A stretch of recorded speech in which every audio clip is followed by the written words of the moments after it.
And a very warm welcome to today's edition, episode 11 of Lockdown SK 2.0, the original interactive self-isolation talk show, broadcasting to you live from our micro streaming studio here on the beautiful island of Corfu in sunny Greece. And we do apologise in case there was a delayed start to today's programme. We're having a little bit of internet issues, but hopefully Thomas will be on top of them very soon. As always, we're broadcasting live onto Facebook and YouTube, and should you like what you see or hear, please don't hesitate to like us, follow us and share us on Facebook, or if you're watching us on YouTube, please subscribe to our channel. And as always, if you're feeling slightly generous and you wish to help offset those exorbitant running costs, you can do that by logging on to our website www.studiokerkera.com or else the website www.kerkera.live. And as always, I'm very pleased to say we have the help and assistance of our wonderful producer, Claire, who will be answering all those comments from you live on Facebook. And of course, no show would be quite complete without the one and only Thomas Haas, who's mastering those controls once more and enjoys me live in the studio today. Hello, Thomas, and how are you? Hello, Adrian. Hello, everybody. Sorry, that was a bit of a rush, wasn't it? Yes. Wow, sorry. Never seen you move so fast. I can't believe 30 seconds before we go on live, I could see the internet is dropping. I said, oh my God. So I had to run out upstairs quickly, pull the cable, put the other cable in, so we had wired, and I hope it works. I hope we're there. Guys, nice to see you. Thanks for logging on. It's Monday, a little bit chilly. Bit chilly, yes. We'll have to close the door in a second. So we're hanging on, ladies and gentlemen, by a thread, by a wing and a prayer, but I'm sure hopefully we'll get through this transmitted broadcast without dropping too many of those all-important frames, because as you know, here at Studio Kerkera, we only like to broadcast in perfect quality, both sound and vision. We try our best. But hey, welcome, thanks. If you want to comment, you can comment live on our show. So while we talk about certain things, we have a full packed program again for you today with a couple of graphics. But if you want to comment live, do it now on our comment box on Facebook or send us an email to inbox@studiokerkera.com. But as always, we always start off a little bit gloomy, and that's the figures. And what's going on. They're not too hot, are they? No. Well, here we go. That's the one, the Bing map that we show every day on a regular basis. Oh, what a rush that was now, huh? Yes. Unbelievable. Anyway, normal service has been resumed. We're on there, and I can see everything works fine. All the system is running. So let's go into the latest figures. Let us update you what's happening with COVID-19 where you are. So, and we start off as always. We start off in Greece, aren't we? Yes. Figures aren't too hot there, really, are they? Not at the moment at all. The total cases are 91,619. So this means the latest we got in is plus 1,498. But sadly, the fatalities are going up, and yesterday was 103. Yes, over the last 24 hours, that's right. Total deaths in Greece now running at 1,630. Thessaloniki recorded 305 new cases yesterday, with Athens on 218, the island of Crete at 42, and Corfu, I do believe, was 3, Thomas, yesterday. Corfu, what I heard, was 3. Yeah, but the day before, I think 11. Oh dear, nasty. Saturday's figures, yes. I missed them, I'm afraid. The UK is not looking too hot either. We won't give you the cumulative figures from the last 24 hours because, as you may remember from last week, they're always the weekend. Yes, it's a little bit a bit of a delay going on the figures, so we'll bring you the updated figures tomorrow. But I can tell you, as it stands at the moment, the UK is on a total number of cases of 1,512,045, with a total running death toll, which is very sad to see, at 55,024. Still a very low recovery rate, only 0.7% against the world's average, which is 68.8%, and Europe's 37.8%. So yet again, I asked the question, why are those UK recovery figures so low? I don't know the answer, ladies and gentlemen, but perhaps someone out there might be able to furnish me with a little bit more information on that one. Greece's recovery rate is running at 25.2%. And in case you're wondering, the United States now has run up a total of 12,273,985, with a staggering total of 256,682, making it the worst country affected by COVID-19 in the entire world, and also over the weekend, since we broadcasted on Friday last week, they have recorded a further 463,000 cases, and deaths, another extra 4,145 since we were last on air. So America is looking really bad. America getting worse. Yes, it doesn't look as getting any better. I mean, we had here, I'm getting Belgium up on the screen now at the moment, so they had 1,875 new cases. In their fatality rate was up 96, but what I got is, talking, because one of the ministers yesterday on Greek television were celebrating because we're doing much better than Belgium, he said. Oh, really? I mean, what a comment. It's a bit premature. What a comment. That's being polite, isn't it? I don't think... Well, it doesn't do to get false exuberance. Look what happened in the Czech Republic when they had that party on King Charles Bridge to say that they defeated COVID-19 only to become one of the worst countries affected by it a few weeks later.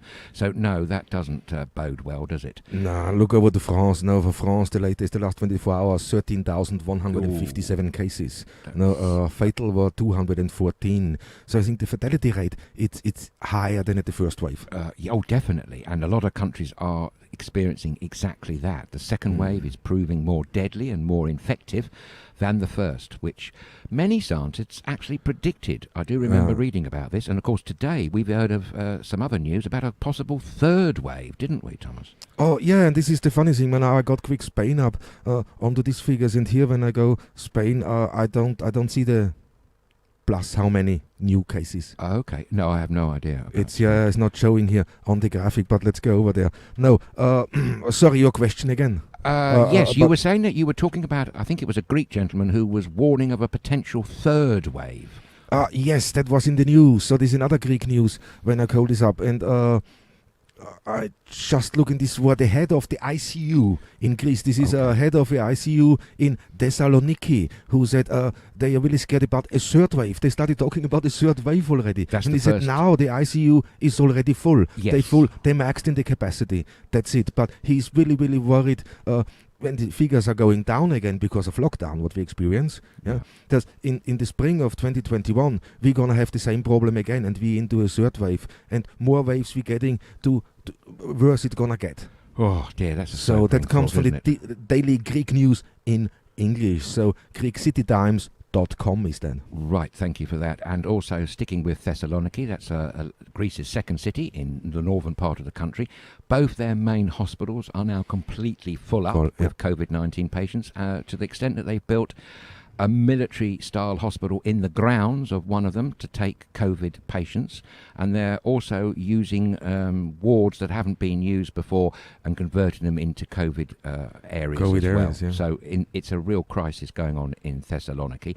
The doctors there have all come out, a unified voice, and they are pleading with the entire population of Greece to please adhere to the latest lockdown rules. Yeah, it's very important. I can't believe people are still not doing it. No, it's crazy. It's all over the news. You can see that. You can experience this yourself probably. But you know what? When it's a rule, it's a rule. Stop breaking these rules. It's not getting any better when we carry on doing that. And that brings me on here quickly. While we're talking about national Greek news quickly. The police were finding a priest over a mass at mid-lockdown. So there were a priest up in a northern Greece village, who just opened his church up. So let's have it normal as always. Really? I think that's not happening. I'm disappointed with organizations like that.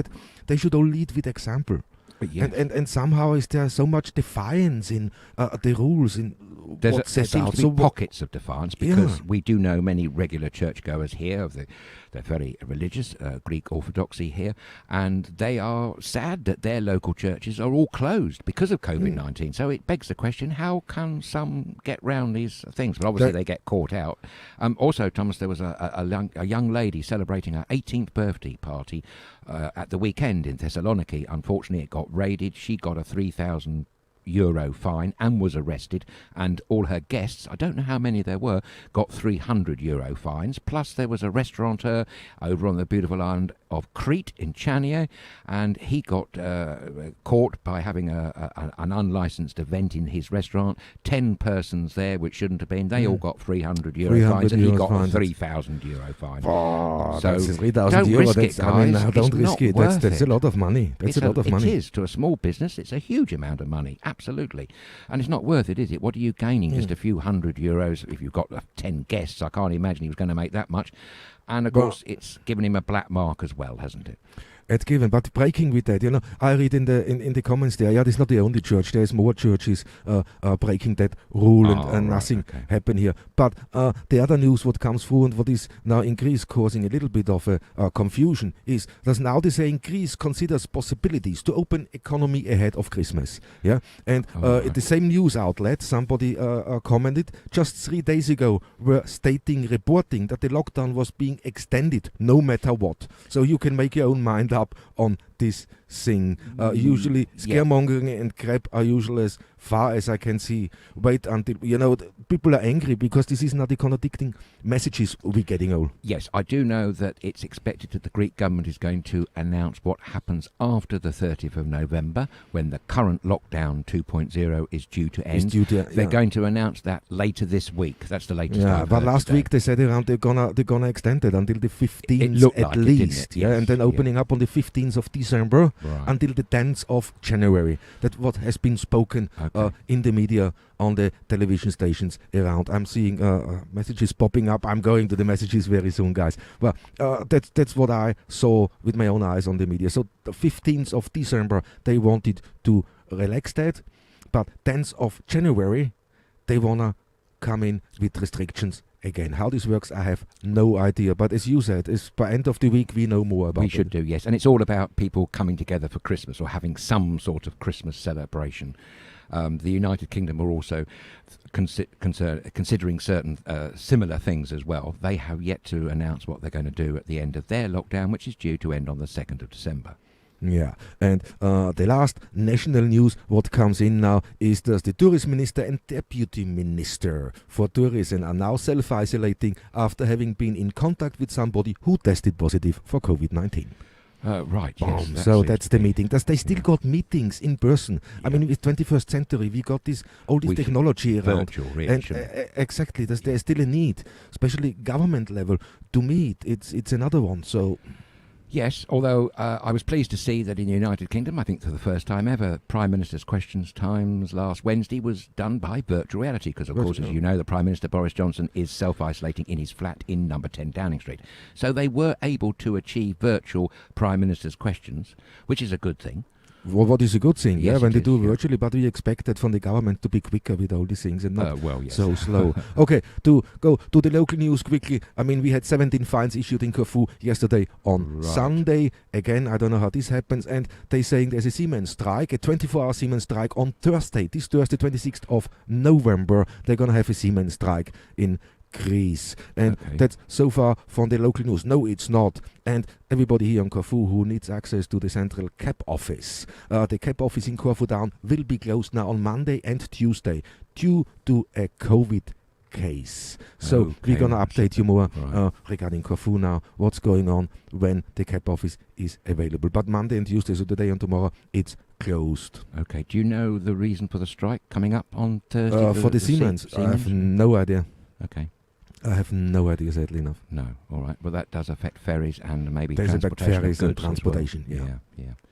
Wow, what a thing, it just comes in. So we were gathering all weekend long the news, what's going on and what is worth to mention to you guys and what we can update. So Siemens strike, we're going to update you about the CAP office here in Corfu, central in Corfu Town. We're going to update you too of what's happening there. Yes, the CAP office, for those that don't know, is one of those really important sort of grey offices that you have to use if you want to get anything official forms stamped. To do practically anything, you have to get a CAP office stamp. Really important part of the community. Every sort of small town has one. And I should think the one in Corfu Town is extremely busy. But so, that's a bit worrying, isn't it, with COVID-19? It is worrying, but this is going everywhere. And, somehow you can't put a whole stop to it. It's a man, I got a form, I should go to the CAP office. But at the moment I'm waiting because it's I don't know, when I drive past, sometimes they're open, sometimes they're not. So it's full lockdown, it's a little bit... It is for everything as well. And here's a question that I honestly don't know the answer to. How are you able to post anything if the post offices are closed? Because I say that because the local small ones are all closed. Oh, closed. I have no idea. Just wondering if anyone might know the answer. Yeah, I should pick the parcels up from here, going to town. But somebody said, coming from Notters, driving into town, you could be fined if you do that. So exactly. I have no idea what number what to would you believe use on the permissions to go out. It's a difficult one, that, isn't it? Exactly. That's those things. But maybe somewhere out there from you guys can help us here on the island to straighten us out. I personally don't know, and I personally don't want to risk it. But it's shame because we ordered nice masks for us and everything, and now because of the local post office, the small one is closed. We should go Corfu down to pick the parcels up. But if I'm potentially to be fined just for doing that, you don't want to risk that. Maybe there's a window of opportunity if they do ease this current lockdown on the 15th of December. If they do, then you might be able to whiz up there and take a chance. Yeah. Okay, cool. But we gonna carry on. We got a couple of things to talk. But before we talk, I want to say hello to our regulars here. And there's so many already writing in. Lorraine Smith from Portsmouth. Hi, folks. Hi, Lorraine. Thanks for watching. Tom Giddings. Hi, everybody. Hope you are all well. New week, new show. Can't wait. Oh, bless you, Tom. Hi. Yes. And by the way, you had some good news, didn't you? You told us that your lovely girlfriend, soon to be your lovely wife, Em, is now 6 months pregnant. So a potential new viewer of Lockdown SK is on its way. Well, hopefully it's not lockdown, it's something else. That would be great. Corporate or something better. Or something better, yeah. Jackie Cherry saying, hi everybody. Hi Jackie, thanks for logging in. Margaret Black, hi guys, hope you're all keeping safe. Very cold here in Durham today. Heating on full blast. Have a good show. Thank you, Margaret. We will, and to you as well. Keep warm. Keep warm, definitely. Caroline, hello everybody. Just been watching Boris. Nearly messaged them by mistakes. I wonder what reaction you'd have got had you done so, Caroline. Maybe next time you would try and let us know how you got on. We've got a few stiff questions for Mr. Johnson, I can tell you. Oh, yeah, definitely. Margaret Johnston, hello everybody from a very cold Kent. Hope you all had a good weekend and all well. Yes, we are great and well. Sarah Roseman is here. Hi everybody. Hope everybody is safe and well and probably fed up with lockdown from a dry, mild Romney Marsh. Pedro, I'm still going as painting floorboards now. Wow. Looking forward to an interesting week of chats. Oh, absolutely. Yes, we do. Yeah, we're looking forward to seeing this fantastic completed bedroom when you finish, Sarah. Perhaps you'd be brave enough to share us what it looks like from the inside. Painting floorboards, that sounds good, doesn't it? It's great, yeah, why not, man? Kathy Duckworth, hi from Rhoda, from beautiful Kathy. Rhoda, great. Robert James, hello, all Europeans and the wider world. Oh. It's so good to listen and watch Studio Kerkira, thank you. Nice one, Robert, I like that. Europeans, yes, because you know what, whatever these other people might say, we're all on the continental shelf of Europe, whether we like it or not. As far as I know, none of us have fallen off the cliff, as it were, just yet. But there you go. Nice one, Robert. Nice. And Robert, yeah, that was brilliant. Army. Seppella. I think I say this right. Do you know, I don't know how to pronounce the lovely Army's surname, but maybe she'll give us some instruction. But Army, I have one thing to say. Heiva Ilta. Christopher Tabana is here, says hello. He said, to be fair, the UK only has a virtual Prime Minister. Oh, good one, Chris. Yes, you're on the ball today on that one. Absolutely, many would agree with you. Oh, on that subject, Thomas, Chris put in a comment a couple of weeks ago and I never got back to him. So, Chris, live on air, I'm going to thank you very much indeed for recommending a show that's currently on Netflix called Undercover. It's a Belgium-Dutch TV drama series and it's absolutely cracking. Thank you for putting me onto it, Chris. And here Robert Eberly is saying, good evening, gentlemen. Hope you survived the Siemens strike. Yeah, we do. Yes, good one, Robert. Happily, they're from beautiful Bewdley in Worcestershire. This wonderful River Severn town, complete with the Severn Valley Railway, which is absolutely wonderful steam locomotive trains going through Bewdley. And, of course, did you know, Thomas, Bewdley used to be the original Birmingham many years ago. It was, yes. Lovely place. It's got the best example of Georgian architecture, river frontage in the whole of Europe, so they say. Let's go. Yeah, no, I believe you. You say that, I believe you, man. It's a beautiful day. And one of our viewers in St George South comes from Bewdley, the lovely Harriet. You remember her? Oh, Harriet. Yes, of course. Great Harriet, lovely. She posts some interesting things on Facebook. Check her out, ladies and gentlemen. So here I got Lauren Smith is speaking about breaking the rules. No, unfortunately, until the people who break the rules are affected with COVID or know somebody who's really poorly, they won't believe how dreadful it is. And I totally agree. Totally agree, Lorraine. You're right there. Yes. Is so. And Caroline is saying Boris has just announced winter plan. Lockdown will end next week to be replaced by 3-tier system.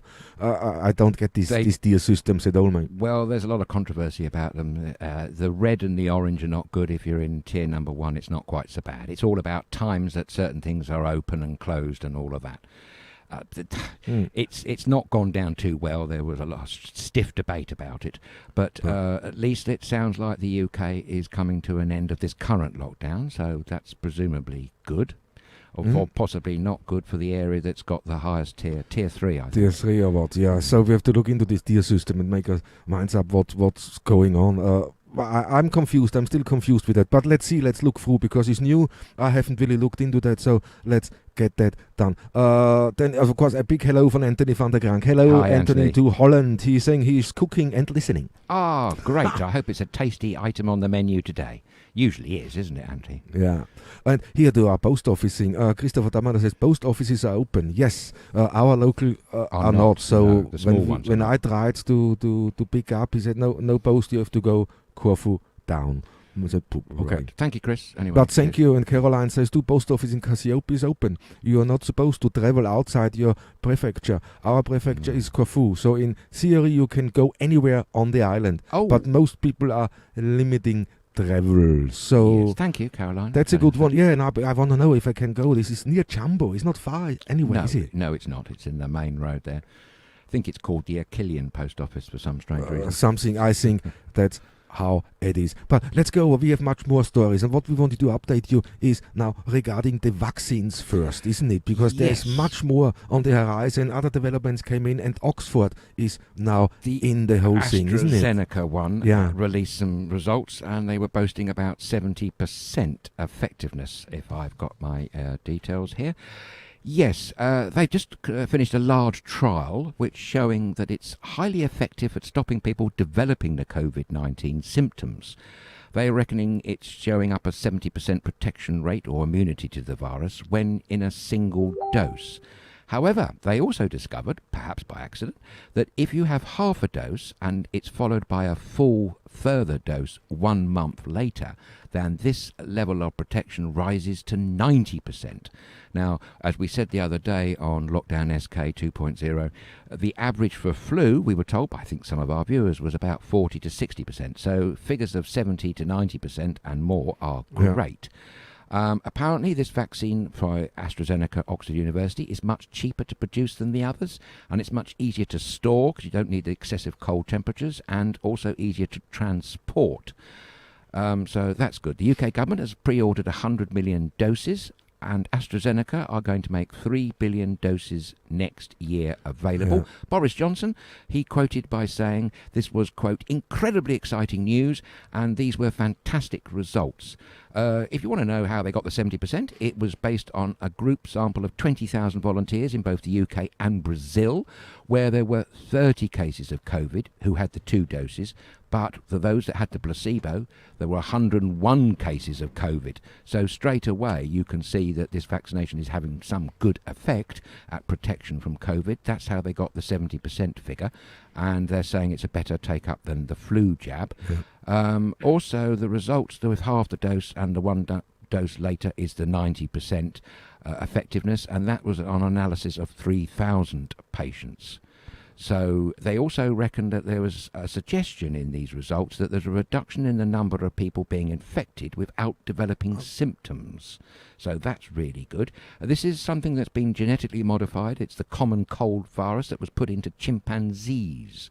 This is going way over my head, and it may do yours. It's been altered, and it's certainly over my head. It's been altered, apparently, to stop it causing an infection. And it carries the blueprints for part of the coronavirus, which is called the spike protein.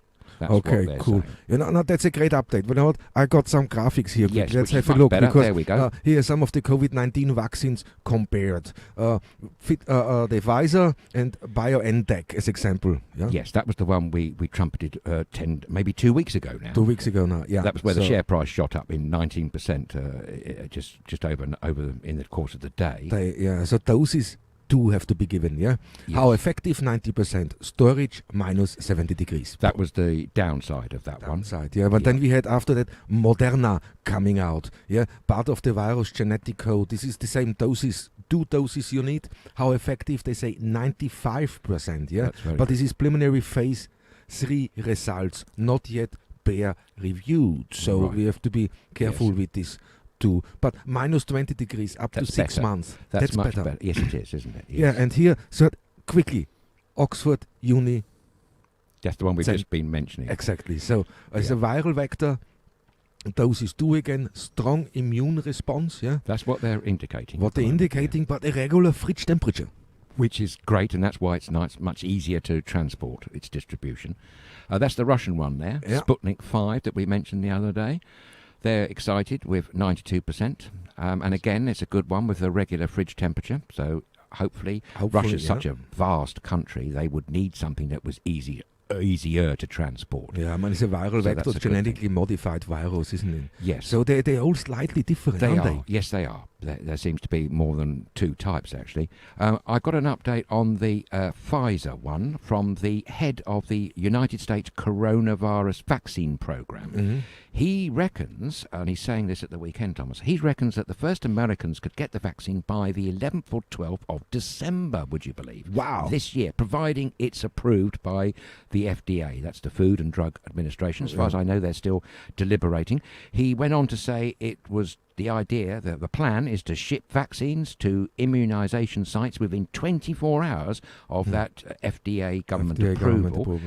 He hopes that by the month of May 2021, the United States could achieve what he called herd immunity, with 70% of the population vaccinated. We keep hearing different definitions of this term, herd immunity. Yeah, that's so I'll leave that one to your suggestions there. Pfizer are planning to produce 50 million doses this year, but a staggering 1.3 billion next year, 2021, and that works out at 2 doses per person. So according to him, that's the head of the US vaccination program, most of America's population by the end of 2021 should have received the 2 doses required from this particular Pfizer BioNTech vaccination. So there's a little bit of hope, a little bit of positive news there, I have to say, I think. I'm touching wood, of course, quickly as I say that. But here I got another graphic now, how an RNA vaccine would work. Because a couple of people ask, how do they work that? And my question too. Way over my head, I'm afraid. Yeah, no, it's fine. But here, with this graphic on the screen now, maybe it is understandable a little bit. No? Scientists take part of the virus genetic code that tells cells what to build and code it in a lipid so it can enter the body's cell. No? This is injected into the patient. You can see that. Yeah. So the vaccine enters the cells, and the cells tells them to produce the coronavirus spike protein. Right. Okay. This prompts the immune system to produce antibodies and activate T cells to destroy infected cells. Yeah. Right. Okay. Yes. So if the patient encounters coronavirus, the antibodies and T cells are triggered to fight the virus. So that's simple, straightforward. It sounds here. That does. And we keep hearing about these T cells as being vital in fighting the body's immune response against these pandemic, this virus. And both those vaccination trials that we've talked about, the Moderna one and the Pfizer BioNTech, both have shown in their studies so far a good result in creating T cells. One of them, and I can't remember which one it was now, reckoned that several months after they still found a high percentage of T cells. So that does give further hope. Oh, it does, yes, and when you get a little bit in how this virus works, it gives you more peace of mind. Yes, absolutely. Yeah, that's what I was thinking. But there's a couple of graphics nicely out. So that's great, but it's still, I think, uncertainty what this vaccine's gonna do. Everything is still in, the most they are at the moment is phase 3 trials. That is human trial and large numbers of people involved. But as you pointed out earlier on this piece, none of these have been peer reviewed. That's the thing. Very exactly, important, yeah. that, and this is early days. We've got to keep reminding ourselves that we are still at the beginning of this vaccination program, if you like. So there's hope. There's definitely hope. And when they say as early as yes. December, that would be fantastic. That would be so great. He's brave to stick his head out to I say think 11 so from too, 12, yeah. don't you? But you know, I think so too. we'll see what happens. We'll keep you up to date with any information that we can get our hands on. Yeah, definitely. Angie Driscoll saying hi from Bladonas. Feeling optimistic. Great updates on vaccine. Yeah, Thank you. But until we know if this vaccine works, Yes, quite. it's very. We should all keep to one thing, and that's that one. Wear a mask. You know. Now yes, absolutely. The gentleman there is someone that I personally know who were like a second family to me. That's Dave Walder from Hazelmere in Surrey, United Kingdom. And he pointed out that he wears his mask like that when he's feeling good and happy and jolly. When he's sad and not so good or jolly, he turns it in reverse. So it has the frown expression. It's the frown expression, but it's a good Yes, one. It's a good one. There's Dave in Hazelmere who says to everybody, wear your mask, maintain your social distance, and wash your hands. Yes, He's a very that's clean it. man. He's got a Great. bit of an OCD when it comes to cleaning. So Yeah, I'm I pretty know. sure You can never have an OCD when it comes to cleanliness, mate. He's taking it all very seriously indeed, and that's very good to know. Well done, Yes, Dave. definitely. And thank you for sending that picture. If you guys Yes. want to send a picture, and don't hesitate, send us a picture to inbox@studiocaghera.com, and we're going to put that on the show. We would love to know how you look with your mask, and we're going to show us our masks as soon as we can pick them up. Yeah, So- at the moment I'm using a normal, boring medical one, but they do the job and they're all right, to be honest with you. It's good to have one. Our lovely viewer there on Corfu, Angie Driscoll, who's a great contributor to the programme. Thank you very much, Angie. She sent me a note about some nasal spray. I don't know whether you know anything about it. I can't recommend it to anyone. I can just draw your attention to it. Apparently, it's a nasal spray that works on lowering the pH in the nostrils and therefore is effective at fighting viruses. She's used it against the common cold and she swears by its results. The product is called Tafix, and you can look into this by looking on a website which is www.tafix, that's TAFFIX, protection.co.uk, or alternatively contact Angie. I'm sure she'd be delighted to hear from you. I hope anyway. Thank you, Angela, for drawing my attention. Angie, for drawing my attention to it. Tafix, apparently good as a nasal spray against fighting off viruses. Whether, of course, it would give you maximum protection against COVID-19, we cannot possibly say, but it might help against the flu, the common flu or whatever, winter flu, which could then help your immune system should you be so unlucky further on the line to go down with COVID-19. So it's well worth looking into, guys. Yeah. Here, Ami is asking a question. Is it how soon the second vaccination should be taken? So how soon after the first the second is? Do you know? They varied. I think one was 2 weeks, one was a month. I think the average was about a month, Army, I think, is to answer your question. Certainly the AstraZeneca one was a month apart, and I'm pretty sure that the Pfizer was as well. Yes, yeah. So they're all around, so between 3 and 5 weeks in between, no? I think one as yes, okay, yes. The Sputnik as it was 3 weeks, no? I can't remember that, but it could have been, yes. Could They're very been. I'm not excited sure about the Sputnik 5. They reckon with over 90%. We shall see. But that is hasn't had such extensive testing, I don't believe, as some of the others. So we'll keep an eye on that for you. So on that is just quick to round it up for you, Army. It's after the first injection, you have depends on the vaccine between 3 and 5 weeks before you get the second one. Yeah, that's about right. You covered your bets on that one. Yeah. No, it is. Yeah, I think so. It's about a month. Yeah. So great. But here, that's a good one, because we are talking about unlocking now. You know, they want to ease the restrictions. Like next week in the UK, they want to drop the lockdown. I think it's ridiculous. But here, Margaret Black is writing in, will history repeat itself? Oh, yes. Back in 1647, Christmas was banned in the kingdoms of England, which includes Wales, Scotland and Ireland. And it didn't work out very well. Following a total ban on everything festive, from decorations to gatherings, rebellions broke out across the country. Actions was far from radical and went on to have historical historical consequences. Oliver Cromwell, the original Grinch who knew stole it. Christmas. I knew you were going to say saw you Oliver saying- Cromwell. I just knew it.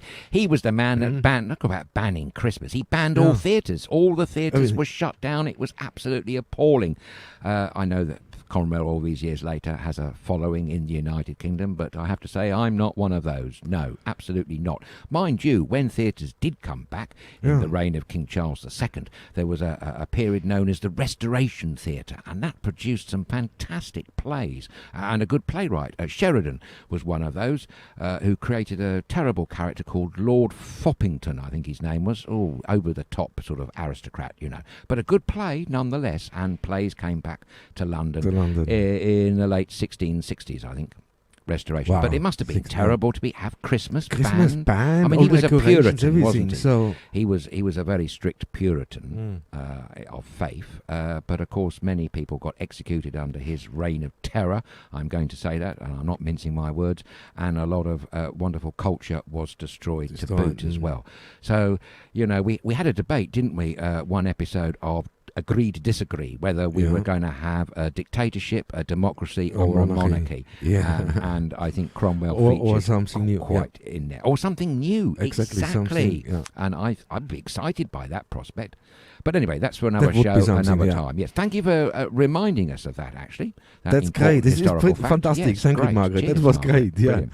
But here, Caroline is writing in, Boris has just said Christmas is not cancelled. What great news, huh? Well, at least he's not Oliver Cromwell in disguise. Great. I'm pleased to hear that. Yes. Yeah. I mean, might be if you are in Tier 3. He gave a lot of details you will need to read. So we're okay. going to look into that one. I Yes, want to we know will. exactly what is this Tier 3. Tier 3 was like the red zone that went before it, where most things were closed and you could do diddly squat.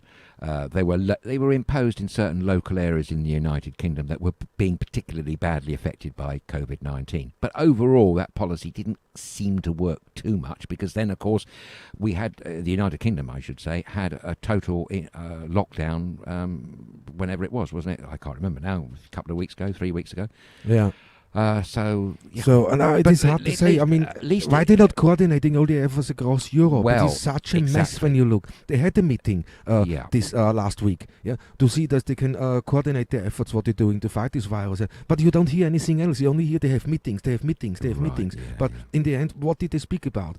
In the meetings, and what did they decide? What ideas did they come up with? But there's nothing That's a good coming. question. That's a very good question. What did they decide? It's always one thing knowing what they talk about, but that's not that important, is it? We want to get to the meat of the sandwich, as it were, to what they actually decided. But picking up on that point, Thomas, it's even more complicated in the United Kingdom, because each country of the United Kingdom, Wales and Scotland and England, have a different setup. So exactly. what Boris Johnson announces for England is not necessarily so in Wales, Scotland or Northern Ireland. So it becomes really complicated. It's really, and with this rule, when I said, Christmas is not cancelled, here Tom Gittings is saying, I love Christmas, but surely lives matter more. Yes. We hopefully all will have more Christmases in years to come, but we don't get a second chance at saving lives. Well said, Tom. That's great, Absolutely fantastic. right, brilliant, yes. Yeah, and Lauren Smith is saying, best to miss one for many more. Here, that's the thing, yeah. Well, we can still celebrate Great, yeah. Christmas. It's just going to be a little bit different to the normal Christmas. And as Tom and Lauren has just pointed out, it's probably well worth it, so you can be sure of having Christmases to come in the future. Yeah, so I mean, Margaret Black is saying, here, Tom, exactly, that's great. Christopher Damener, I remember when there was a big outcry over the cancelling of Diwali. And Yes, that's the Hindu festival. Hindu festival. Beautiful festival of light, and they go mad, especially for fireworks. It's one of those rolling festivals, never on the same date every year, is it? I don't think. Probably something to do with the lunar calendar. Not quite sure. Namaste to all our Hindu followers and listeners. I'm sure you can furnish us with the inside info on Diwali. How was it for you this year? Yeah, what's going on? But you know what, being Christmas, and then saying this with the tier system, we're going to look into the tier system. I really want to know what is, but, trying to save Christmas. Is it trying to save Christmas for the people, or is it trying to save Christmas for the businesses? What is it? One of these two must be. Yeah, I mean, sure. The priority was supposed to, on a public footing, was supposed to be so that Camrys could come together in some limited way, as long as you maintained your Christmas bubble. I think there was talk that 2 or 3 families were able to come together. But as for retailers and shopping and all that, well, Black Friday's coming up soon. Exactly. I mean, this is it? all online now. You see, online is a lot being done, but I'm still not convinced about the whole thing because it's confusing. You know, the problem I have with this, we're talking, are we open, are we closed? Yeah. How long does the lockdown gonna last? Then we easing it down for 4 or 5 weeks so we can celebrate, we can get the economy going, and then we're locking down because we realize it's more cases coming up. But okay, now is the question with all this uncertainty around there. How do you plan ahead now? Like we here, how should we plan ahead? How do other businesses manage to plan ahead? I think this is damaging more than it is doing good. It's certainly very complicated. Maybe one other factor in talking about the United Kingdom between the 15th and the 10th of January, did you say? Maybe they're also considering about students returning home from university and college for Christmas and then going back again for the spring term. But just that one subject causes fear and pandemonium in people. The thought of over 100,000, I think it is, students in the UK make this trip each time that there's an end of term holiday. Obviously, it's another subject to have students stuck in halls of residences over Christmas, and there was a debate about this going on recently, wasn't there, in the media. So it's a tricky one, that. And, of course, America's got their big day coming up on the 26th of Thursday, Thanksgiving. Thanksgiving, there's another one. Yes, people are very concerned about the travel involved in Thanksgiving. One is like desperately trying to hold on to the life, to the normal thing, what we're doing. Yes. You know, and but we're not everything, normal times. No, that's exactly. But everything seems to be based around that. Let's keep as much normal as possible, and that's what they're trying to do, but you can't really plan ahead. If you say, okay guys, we have 2 months lockdown, we have 2 months work, then 2 months lockdown, you can work with that, but at the moment you can't. No, it's impossible. Well, it's all the rules are different. Plans, in England you got the tier system, in the other countries you got different systems going. So okay, travel should be slowed down to the lowest anyway. Well, we agree on that one. Yes, we do, and it seems to be the case. I said the other day that EasyJet are only expecting 20% of their bookings. I was talking to an EasyJet employee earlier on today, and there's just nothing happening at all. Funnily enough, though, Thomas, in my inbox email, I got a jolly email from Aegean Airways to tell everybody that their new service from London Gatwick direct to Corfu, I do believe, is happening next year. Would you believe? Apparently. But of course, as far as I understand it, there's still travel restrictions coming out of the United Kingdom. I think it's still the case that you're not able to go abroad for a holiday whilst lockdown is on. So I don't quite know where that fits. This fits here too, because we just spoke before the show. We spoke about somebody here from Corfu who is at the moment in Ioannina posting pictures of themselves on Facebook. And how is this possible? That's what I don't get. I don't know. So with the restrictions, so this is where I say this is a lot of confusion going on, and people saying, "What is this?" Kathy Duckworth is saying, "What is Black Friday all about?" Good I don't question. know. It's a whole year long this thing sale. I don't know. It's an America thing, isn't it? Started a few years ago, and it's supposed to be this online event where online retailers are supposed to slash prices, and everybody's supposed to get a bargain. That's what it's about. Christopher, saying pretend discounts to make you waste money on that. Exactly. That's more the mark, Chris. Yeah.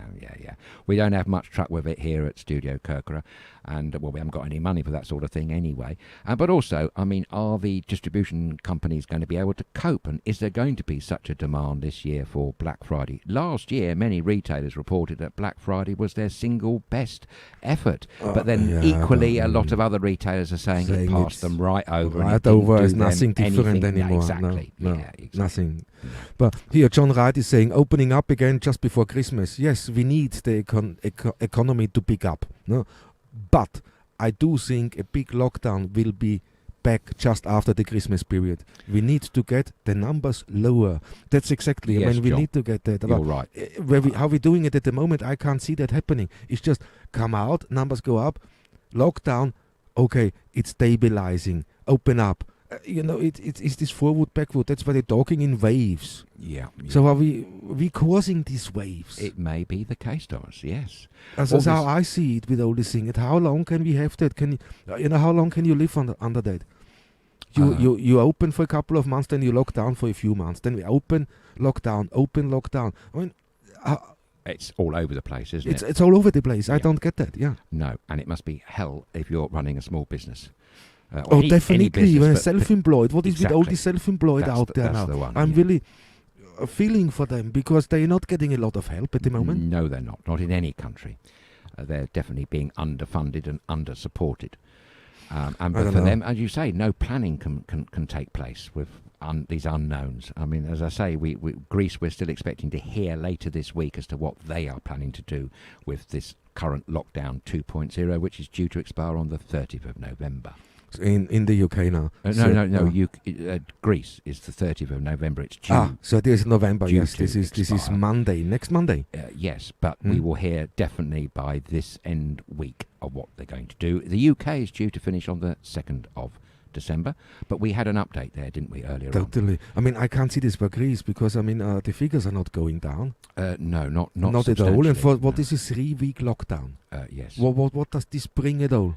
Well, they did say we have to really have 4 weeks to get any decent understanding of the figures. So maybe they need to wait another week on that. But as you say, yes, 30th is soon coming up.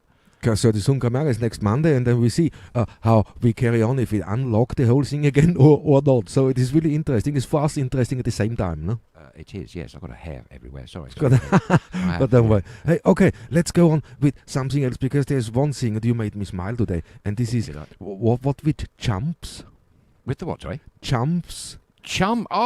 Chums. It's an English word, chum. You're chummy with a friend. So now it's called chumocracy. Chumocracy, this new term that's been coined, and basically it's a system of governmental rule that is all for your chums. You know, if you've got a mate, you've got a wife who wants a job, give her a top job. Okay, you know? but yes, I've got news on chumocracy, which I think chumocracy. is Okay, no, I haven't. Yes. I smiled earlier. We come out. You know what chumocracy is? It's what are you talking about, mate? Well, it's not my word. It's a word that's trending at the moment, and it's a blooming good word. You never know, it might be one of those Collins Dictionary of the Year awards when they come out next year. Words. A couple of things on that. Owen Paterson, MP for North Shropshire.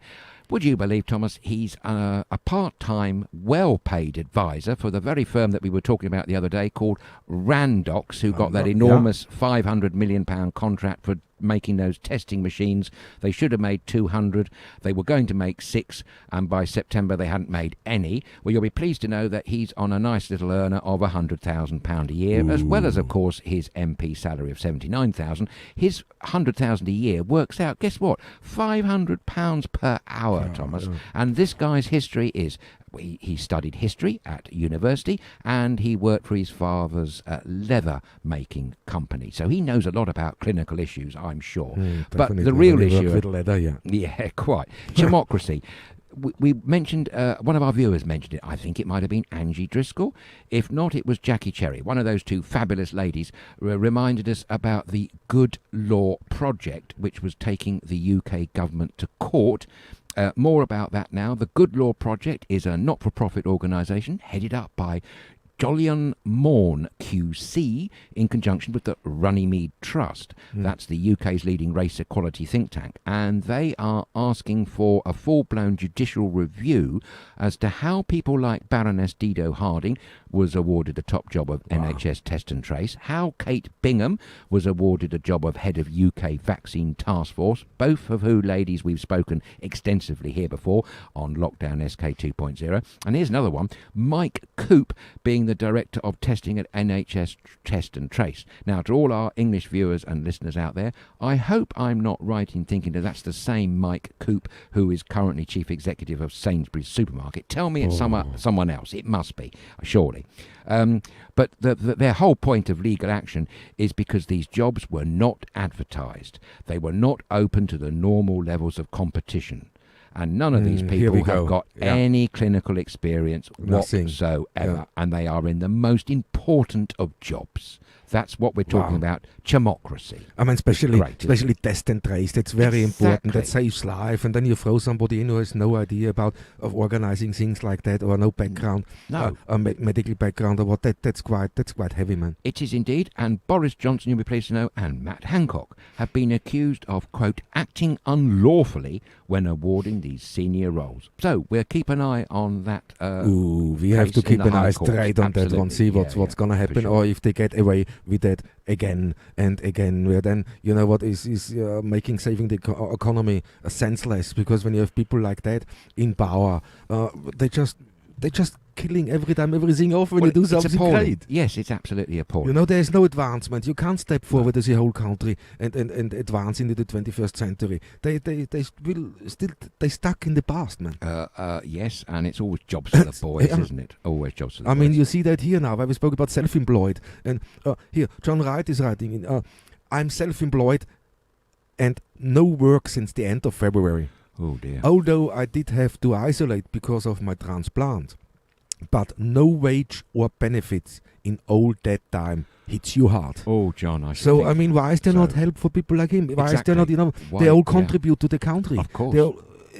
It's unbelievable, isn't it? I mean... It's great. There's people who are on benefits already for 10, 15 years. Yeah. They carry on. They're getting paid. There's no questions asked. But... the people that really make a positive contribution to the economy, and small and medium-sized businesses are the backbone of any economy. They're not getting the help and support that they so desperately need. Thank you for drawing our attention to that, Thank you, John. That's let's hope great. you can get your finances on a better even keel as soon as you can. Yeah, so at the moment, it must feel like you're fighting a losing battle. Yes. You carry on, you try to carry on, you try to stay positive just to get through that. You're going to run into a problem, but you still believe, that somehow it's going to sort itself. And maybe it does, but... Well, let's hope so.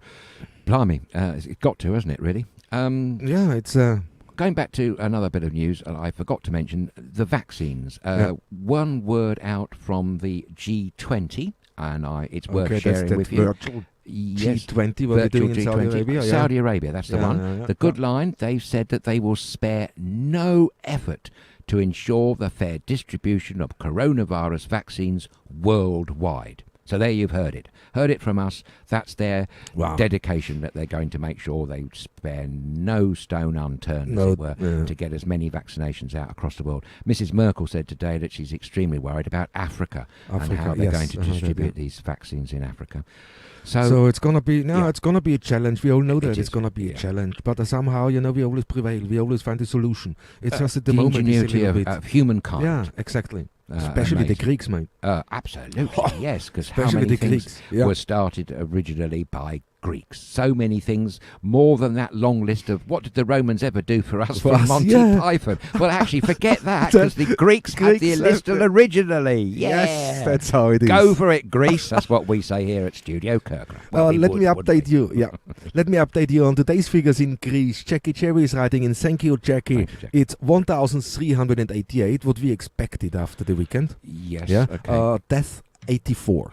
Okay, possibly slight reduction. Slight reduction, but it's the weekend. This has to be taken with a pinch of salt. It does because indeed, Thomas. Tomorrow it's going to build up again. Well, I'm touching wood and seriously me too, but I get the feeling we're going to have 3,000 tomorrow. Yes, we'll see. Yeah. We'll see. So let's see. Okay, at the moment it's still 1,388 today. It's still too much, and 84 deaths. It's still too many. There's no question about it at all. Yeah, and the key thing here is that we keep reminding everybody, it's not just those headline figures. It's the pressure that the hospitals and medical centres are being put under particularly on ICUs. That's especially the ICUs in Greece are full. We heard this from the head of the ICU in the hospital Thessaloniki. He said they're full. They cannot cope with anymore, and they are worried about the third wave. They're talking about already preparing for a third wave. So when is the second wave over? I think the first never finished. No. A lot of people would agree with you on that one. Certainly, we are not over the second wave. Absolutely not. Another interesting fact, what I want to get rid out quickly, because we're talking about Greece, is if you ask, I heard this from two journalists now, they said, if you ask a serious question to the government, how many tests to date in total have been carried out in Greece? How many do you think have been?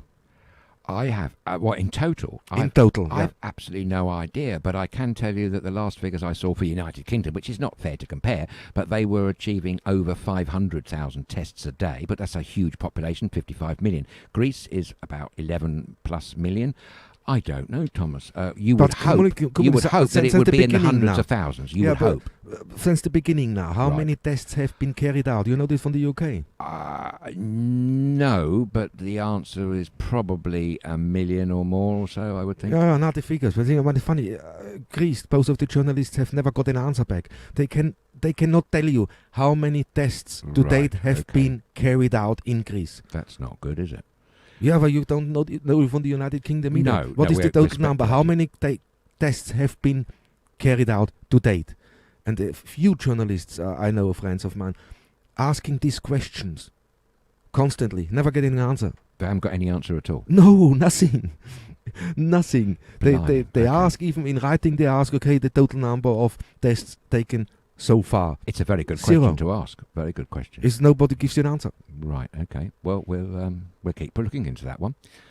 That's crazy. So it's every number you hear is then speculation. Speculation. Yeah. Totally speculation, nothing else. Right. Because when the government, we need this from the government direct. I want this number direct from how many tests to date have been carried out. It would be handy to know. Yeah. But no answer, and even journalists, accredited journalists asking and they're not getting an answer. Ah, dear. Well, So that's that one. But get over, because you got a fantastic story from the USA. horrible story. Horrible. It's almost Fantastic. Sorry, I said fantastic. No, there's a reason why. We should explain. You got that word in because some people in Hazelmere, actually Dave with the mask that we showed you earlier on from Hazelmere, they were running a sweepstake in previous series of like Lockdown and also Night Shift as to how many times in a broadcast you might say the wonderful word fantastic, Thomas. And they were most disappointed that you haven't said it once in Lockdown SK 2.0, but you managed to slip it in just there. So Just well there. done. But it's a fantastical story of disbelief. That's how we're going to present this. It's a hospital in Utah called Utah Valley Hospital. Can you imagine? It was bombarded with protesters the other day who stormed this hospital with their video cameras and phones, trying to prove to the world that COVID-19 simply was not happening. It wasn't real. And the strength of that was based on the fact that they saw the car park empty. So they naturally assumed there was no one in the ICUs, no one being treated for COVID-19. They got a very shock when they discovered that wasn't the case at all. Fortunately, they were prohibited from entering into the ICU unit itself. And the reason the car park was empty was because there were no visitors. The staff had parked elsewheres, and everybody was far too busy with dealing with COVID-19. But since that happened, they are upping their security because it obviously I thought this is going to be up the security spot. anyway because of the contagious factor. You would have thought so. So those idiots trying to prove that COVID-19 doesn't exist, it failed. And, of course, it does exist, and we all know that here. And I'm sure Utah Valley Hospital knows it well. This was on the David Parkman Show and KSL News Network. Yeah. So that's it's unbelievable how they can get out of control. Yeah. You know what? When in a hospital, we know we have a crisis, we know a pandemic going on. So now all of a sudden, I thought this is more secure, to be honest. But there are still people out there who believe it's fake. Yeah. I don't get that. I mean, how? Sorry to say it, but how dumb can you be? Oh, well, I can't Sorry, answer now that one. seriously. I mean, you see this on the news when you think everything you see is fake. I mean, when you live in that, I have no idea. Here's a funny thing. There were, 73 or more million people in America voted for Donald Trump, and many of those people are mask deniers, COVID-19 deniers. But here's the question. How can they be when their own leader, President Trump, suffered from it himself? Exactly, suffered from himself. And he lost wore a his mask. best friend, so didn't he? He lost his best friend, the New York property developer. With 3 days he was in hospital. Next he was dead. And that shook the President Donald Trump up. So how can most of his followers and supporters believe that this COVID-19 is a media or government conspiracy? No idea what they force-fed or how their brain works. So it's really, I don't know. It must be. That's another program with an IQ, man. Yeah, well, yes, quite. So, I mean, 0.5 and the BLT is one of 0.8. But here we go. John Wright is writing regarding, I spoke about the wave. Yes, you are correct. The first wave never finished. It was squashed and managed, but as soon as restrictions were fully lifted, they were straight back to the rising numbers, and winter has not set in yet. No, that's a very good point. It hasn't, and maybe also we haven't suffered too much from the winter flu just yet. There's another factor that's waiting in the wings. What waiting in So early days, and all of this is too soon to call, isn't it? It just is. Yeah, I think it is. When they say now we're going for next Monday on lockdown is over. Was 3 weeks now. It's one not more. 3 weeks. Yes, yeah. So, okay, and then we stop texting again, and then we start moving around again. Okay, here on the island, I get this a little bit, but on the mainland, there's really a lot of cases happening. This is going up. Thessaloniki is going up. Athens is going up. The whole of northern Greece. The whole of northern Greece is going up. Yeah. So what are we talking about? So they want to split that too. I have no idea. But I'm interested in what Johnson said about the tier system. I have to look into this tier system, and we really have to get hooked up on that so we can explain. Well, it was controversial before when it was trying to run it before he announced this current lockdown. But it was to avoid a national lockdown and to focus on the areas worst hit by COVID-19. So it was local measures. Oh, yeah, what can you do? I mean, here stated by Sir John Elfstein, research expert, UK COVID tests as of November 23rd is for Margaret Black, yeah? Right. 40,266,183. So that's Margaret Black. So from the November 23rd, 40,266,183. Right. So that's how many tests has been carried out. Sorry. Sorry. Excellent. Thank you very much, Margaret, for telling us that. That's a great answer. Yes, that's a staggering high number, actually. It's a staggering high number, 40 million, yeah, not bad. Total population of England, I think, is 55 million. The UK is about 67 when you add in Wales, Scotland and Northern Ireland. Northern Ireland. So, Jackie is asking, so how will they know which is coronavirus and which is flu? Well, coronavirus has a particular signature to it. Yeah, it's the genetic signature of the coronavirus. That's the whole point. When people said, "Oh, it's just a little bit of flu," they were absolutely rounded on by the whole scientific community. Was absolutely adamant that coronavirus, COVID-19, is not just a little flu. It's a completely different thing altogether. Some of the early signs might be similar, but by goodness, the actual disease itself, or virus, is definitely not the same. And with all these unknown long-term side effects that we keep hearing about, this overriding fatigue that people are suffering. That's what I heard, yes. The fatigue, which seems to be just carries on and gets worse, Yes, it does. So, it's as I say, it was early days, and to the gentleman before, I think you're right. I think we're still in phase 1, but plus, you know what I mean? The first stage of the COVID-19. I don't think we've ever got over the first one, really, let alone the second wave. That's the thing. So, but before we go, because the hour is gone, it's again time to go. But Jackie is just updating us with UK today. 15,450 cases.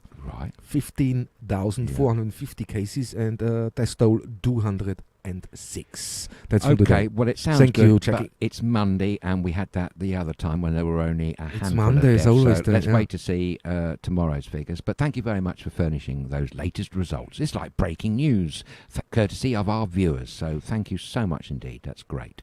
Great. So, guys, sadly, that's again all we have time for today. Another hour is gone. We hope we updated you well enough to understand this with the vaccines a little bit. We wanted to talk more about that because it was really hard to get. The next we're gonna look in is this tier system, what allegedly comes into effect in the UK and also here in Greece. I heard something. So let's look into that one. So if you want to catch up with the show, you can also have this on podcast. You only have to visit the website studiocaregiver.com or caregiver.live, and you can listen to this podcast of us. Because we're podcasting, we always forget to say that. Great. But I haven't heard. I wonder what it's like. I haven't heard that. Do you want to hear one last bit of good news?